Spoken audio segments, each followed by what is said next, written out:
Rentrer dans une boutique pour y dénicher de nouvelles tenues, un plaisir que Lisiane ne connaissait pas il y a encore 10 ans.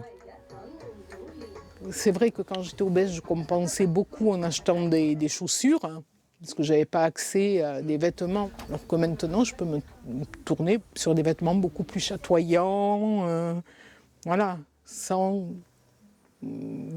avoir honte de me montrer. Depuis une intervention chirurgicale en 2014, Lisiane est devenue patiente experte.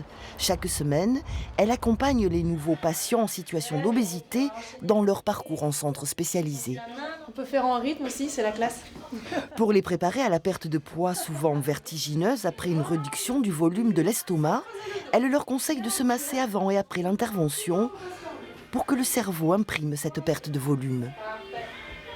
Il faut toucher son corps pour que le cerveau prenne conscience que l'espace, notre volume se réduit et que l'on peut passer dans des endroits où avant on ne pouvait pas passer, ou s'asseoir dans des endroits dans lesquels on ne pouvait pas s'asseoir.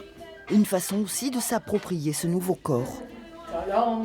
Donc je pense qu'il y a tout un parcours aussi à se dire psychologiquement qu'on change et qu'on peut finalement, j'ai envie de dire, revivre en fait.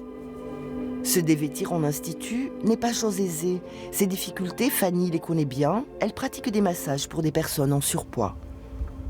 Vraiment, le sujet me plaisait de pouvoir redonner confiance aux personnes qui n'avaient pas confiance en elles du tout. Ça m'a permis de plus assumer les formes que j'ai et d'assumer aussi, j'avais peur du regard des autres. Maintenant, je fais plus attention à ça. En Nouvelle-Aquitaine, 53% des habitants adultes sont en surcharge pondérale.